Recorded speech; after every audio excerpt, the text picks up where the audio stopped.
Joe Biden, maybe our viewers felt this too, he had me with him for two-thirds of that, and then he lost it for the final third when he just wouldn't even name Trump. But he became a little bit crotchety, and I just thought that wouldn't happen with a British Prime Minister. They would steer clear of domestic politics. This is about Ukraine. Yes, he took this opportunity to start talking about what a great guy he was, why he came into it, why he came into the presidential race in the first place. Honestly, it's all history, very interesting for that domestic audience. But the truth about the matter is there is a war going on in the Ukraine, and I was very surprised that he drifted into that. And I admire what Boris did because he didn't. He stayed focused. Let's hear what someone who used to advise Donald Trump, the man who could not be named there by Joe Biden, Dr. Seb Gorka, made of that peroration. Seb Gorka.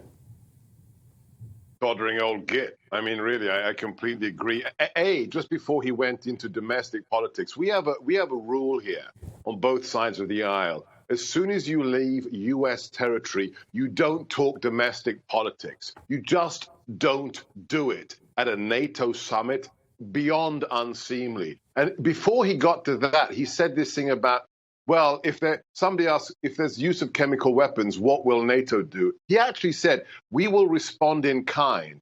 A man who his own Secretary of Defense, Robert Gates, in the Obama administration, when that man was vice president, said in his biography, this is a Democrat, said that Joe Biden has been wrong on every major foreign policy issue for 40 years. He just said that NATO will use chemical weapons against Russia. Seb Gorka, you've pulled out exactly the right line from this. He was asked by AP right at the beginning, and he chose his words really carefully. He said, we would respond. It would depend on the nature of the threat. It would depend on the nature of the response. Chose those words really carefully. And then when he said what you just repeated, that takes it a whole other step on, doesn't it? It just demonstrates how incompetent this man is. NATO's not going to deploy chemical weapons. Are you joking? And he just said, as the president of the United States, yeah, if they use chemical weapons, we're just going to drop VX gas on Russia. I mean, this man is a danger. He's not only senile, he is 25 feet every hour of the day from the nuclear football that controls our nuclear weapons. And then to repeat this hoary lie that my old boss called Nazis fine people. No, he didn't. In that speech, he said they must be excoriated. They must be shunned. But of course, Biden needs to make domestic political hay at an international summit as Ukrainians are being shelled, as maternity wards are being bombed by the Russians. It was a disgrace, shambolic disgrace, Colin.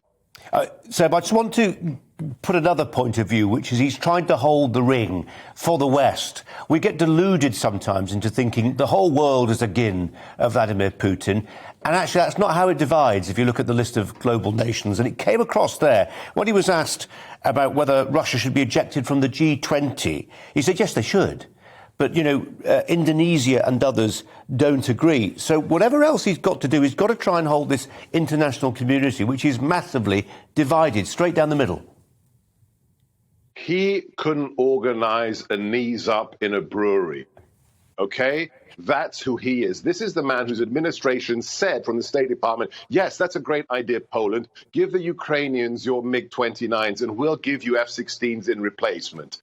72 hours later, his own Pentagon says, no, that's a bad idea. It's chaos here. This is his administration. I just plead that the UK or the Poles or the Baltic states stand up and actually lead NATO, because this old man is incompetent. Seb Gorka, we've got to leave it there, and we appreciate you hanging around to talk to us.